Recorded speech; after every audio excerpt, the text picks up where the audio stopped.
Hello, welcome to my channel. Here we are once again. Today I am going to do a more in-depth review of the Hamilton Khaki Air Race watch.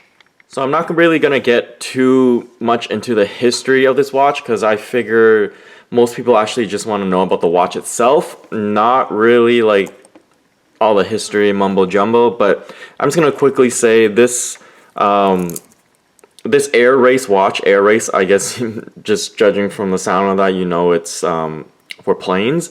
Hamilton created the Khaki Air Race watch to celebrate the sponsorship of Red Bull, which is on the back there. Hope you guys can see it. And I guess they're the official timers for that event. I myself have never watched an air race in my life. I don't know if you guys like to watch races in the air. I like cars, and yeah, I didn't even know it was a thing, air race. So this is the 42mm model. They do make it in a smaller 38mm size, but for me, when I'm buying a watch, if the watch comes in a bigger size, I tend to always go for the bigger size. I don't know, it's just how I am. And 42mm isn't really like that big anyways. I don't know why you would want to size it down to 38. I mean, some people do. This watch is only water resistant or waterproof to 5 bars, which equals to 50 meters. So basically you cannot go diving, or I guess you could go swimming with it. I wouldn't really recommend it. So looking at the case back, it might be easier if I undo this. It has, it has the H10 caliber movement, which features a Powermatic 80. For those of you that don't know, Powermatic 80 means, well, it has a reserve of 80. It has a reserve of 80 hours, which is super long, much longer. That's what she said.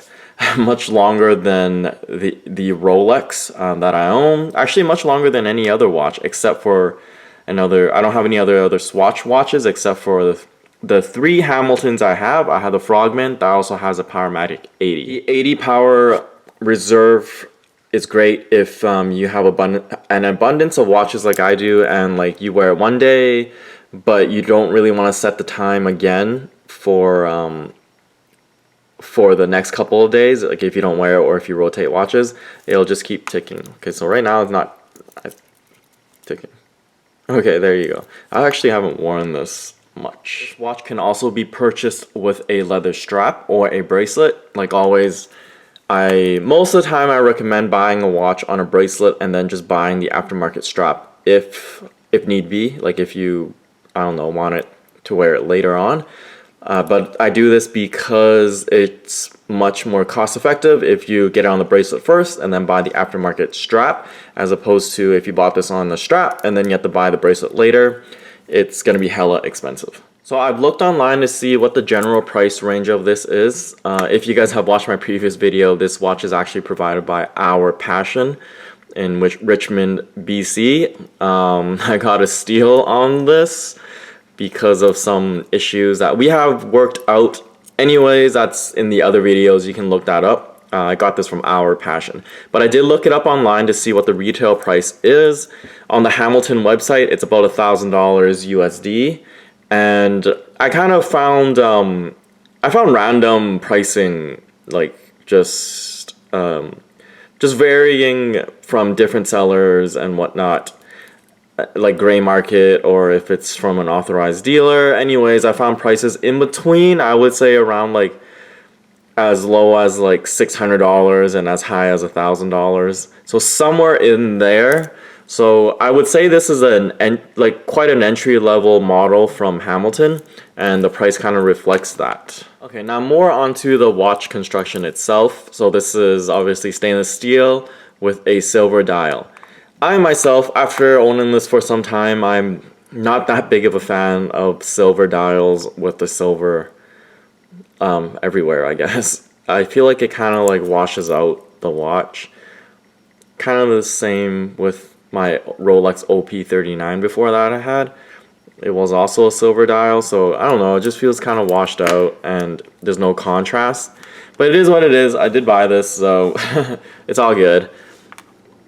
What I mean by the contrast is it goes stainless steel, you know, silver, silver, silver, and then usually when it gets to the dial, I would prefer it to be black or white, and then, you know, silver again on the bracelet. But now, here it goes, is silver, silver, silver, and then more silver on the dial, and more silver on the bezel.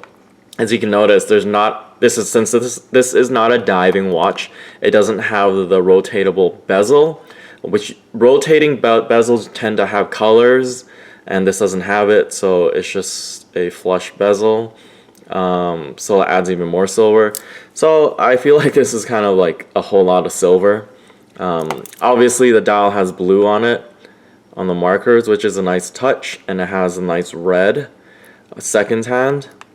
So like that does give it a little bit more contrast, but I would have preferred this watch in a white dial or a black dial. One word I would kind of describe this watch is average. It's not a bad watch, but it's also not a great watch. It's a very kind of bland watch. I'm not trying to rip on this watch. I mean, I still wear it, and it's not like I don't like it. But from a scale of 1 to 10, I don't know, the way I like it, maybe like a 6.5 out of 10. It's something like I would wear, but it's not something like I jump up and be like, oh my fucking god, I want to wear the fuck out of this watch. I mean, it's a nice watch. It has a date. I like the colors on it. Just not a big fan of... Well, I mean, it's not the watch's fault. It doesn't have the rotating bezel or any type of color. You know, it just feels boring to me right here. I feel like there's something missing. So it has a brushed finish. Very nice. The bracelet is also brushed as opposed to the polished center links on my Frogman.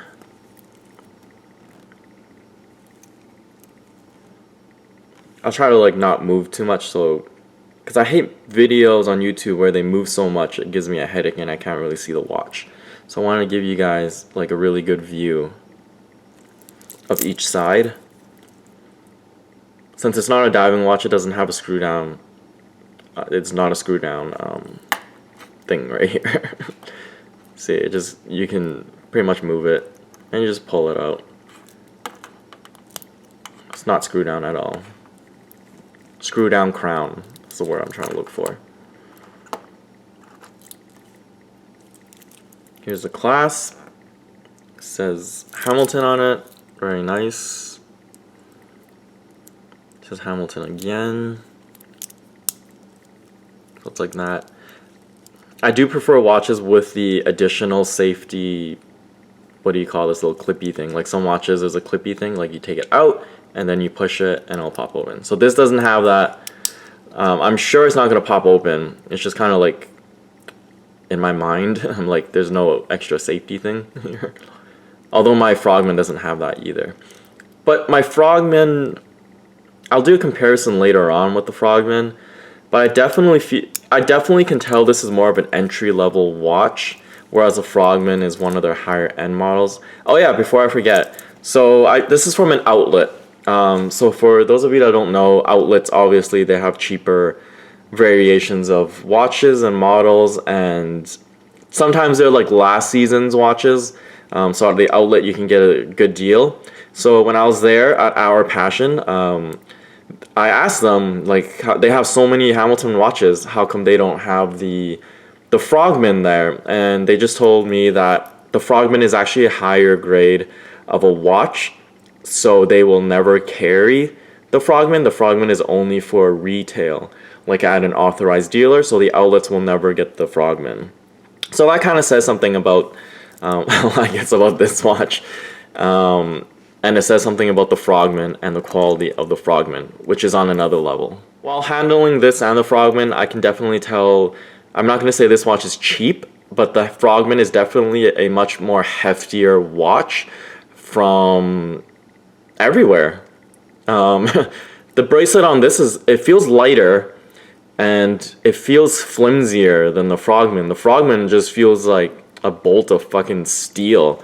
The Frogman feels more like Omega and Rolex territory, whereas this does not.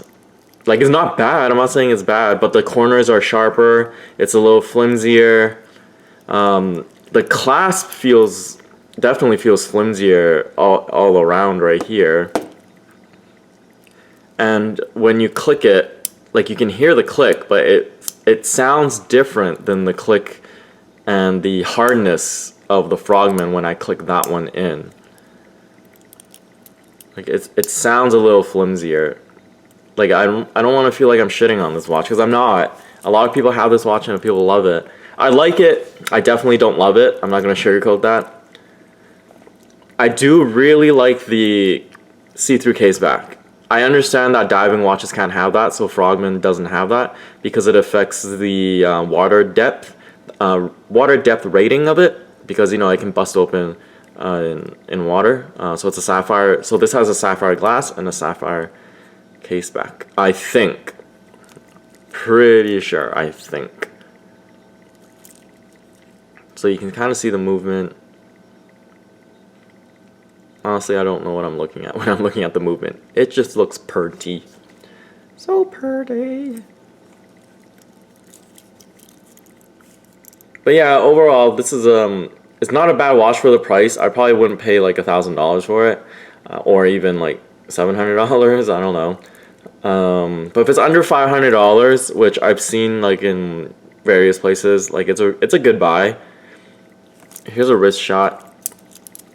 Mainly the only gripe I have is it feels very average all around. Like it's good in all areas, but there's no one area that it's great in. Like, I don't want to. No, I was gonna compare it to a Toyota Corolla or Camry, because y'all know I don't drive that shit. No offense to people that drive Corollas or Camrys. They are great cars. They're very reliable. I just don't really like reliable cars. So here's a wrist shot. My wrist is about 7¼ inches. And this is how it looks. It doesn't look bad. I just don't really like the silver dial. I think in white it would look killer. That's about it. Yeah, so if you like this video, make sure to click like and subscribe. Peace out.